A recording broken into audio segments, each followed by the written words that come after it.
The worst day ever. The ocean's no place for a squirrel. Dow, dow, dow. It's him! Fire tongue! Carrie's been snail napped. We've got to go help them! Yeah!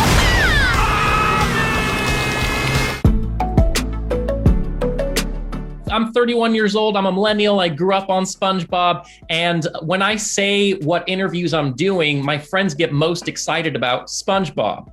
I'm wondering what it is about this character and this show that still appeals to full-grown adults and spans across generations. We can start with Carolyn. I think it's happiness. I think it's great themes. I think our writers are phenomenal. I think it's humor. It's just a good, fun time.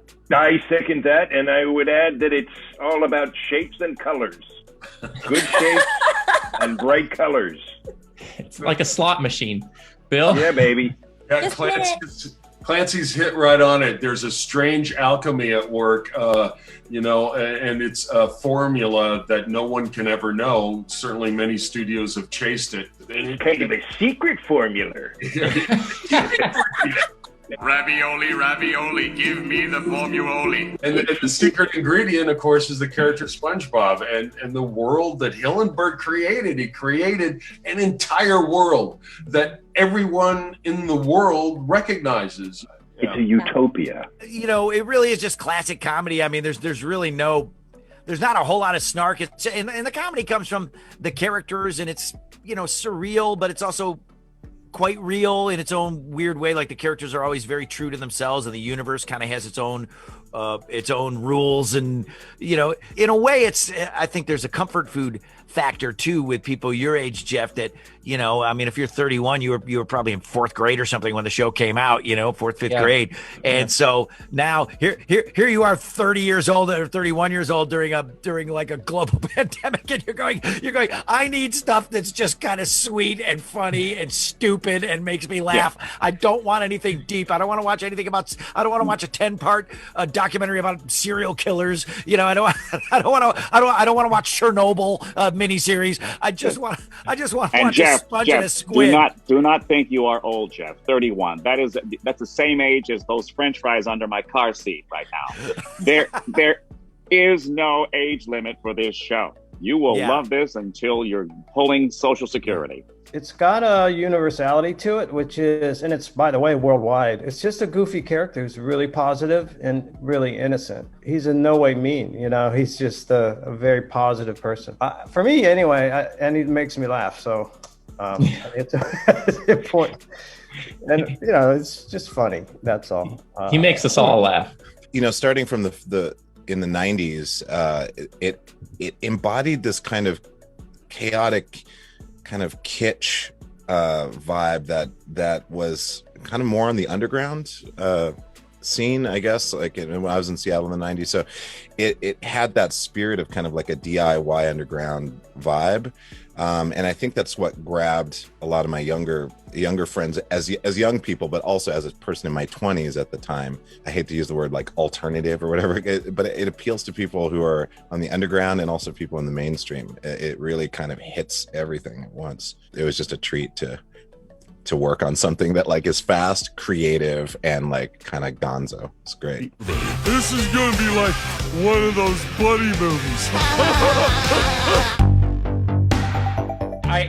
I'm curious about this show has so much positive and frenetic energy. What is it like on those days when you come into the booth and you're just not feeling it? Something's going wrong in your life. You're not in the best mood. How do you embody that? And is it difficult to have to make that transition?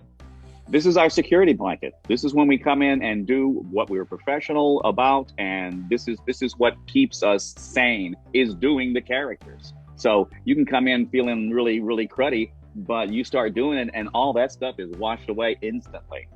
Yeah, I gotta say, Jeff, that really is true. Like, I mean, it sounds corny and like phony, but you can be having like the worst day ever, and like you come in and just being in SpongeBob's world and being him, like assuming that mantle, and then acting with these other guys.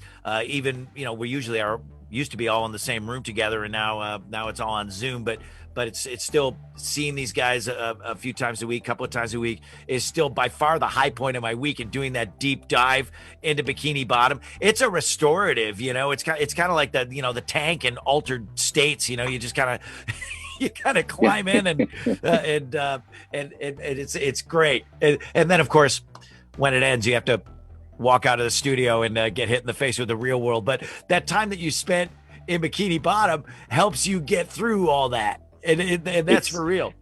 It's therapy. Absolute therapy. Therapy. I saved a lot of money on psychiatry fees. I think what's so amazing is that a lot of casts say they get along, and it's not true, but we really do. So when I have days like that, and I can walk into the booth and see my friends, and we can all start playing, that stuff just dissipates. It just floats right away. You know, when you have those days, we wish we would have a session together. You know, we look forward to it that way. That because Carolyn's right. It's the antidote. There's absolutely nothing better than walking in the booth with these knuckleheads and recording. I often consider our sessions as therapy. Oh my God, I miss our sessions so bad together because, you know. Me too. I might have to start taking meds now because we're not all. The gang's all here. Tim, did you write the likes of Keanu Reeves and Snoop Dogg into the script? Or was it just like celebrity placeholder here and then you kind of find who you can get? Actually, no. Keanu was on my mind when I wrote the Sage character. I'm made out of sage and I am a sage. So it works out pretty well. And then we started basically storyboarding with a Keanu drawing and a photo of him.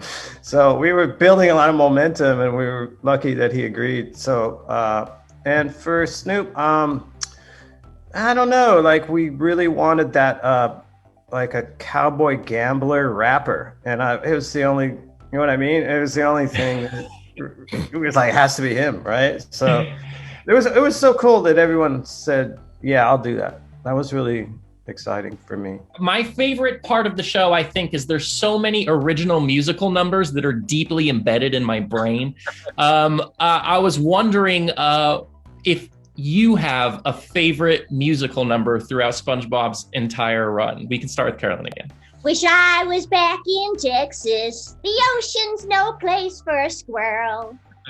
If I could come back in life, another lifetime, I'd want to be a rock and roll star, and I did not get that gift this time around. So it's so fun when they let me sing because a squirrel doesn't have to be good.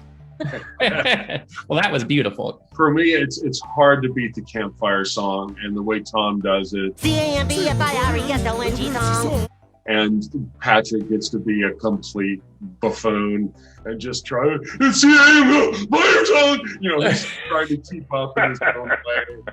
And we had so much fun when we recorded that, and every time I see that, it makes me laugh. C-A-M-B-F-I-R-E-S-O-N-G song. Patrick! Song! C-A-M-B-F-I-R-E-S-O-N-G! Squidward! Good! That is such a solid choice. Fun is good too. Fun is like fun's a classic. F is for fire that burns down the whole town. U is for uranium bomb. N is for no survivors. My favorite isn't even like a real song. It's just stepping on the beach. Like Stepping on the beach. that's always in my head. Oh my gosh, I want that as a ringtone, Jeff. That'd be so fun. Right. Best gig in the world. I'm a big fan of y'all. Thank you for the time. Patrick, what are you doing? Free food!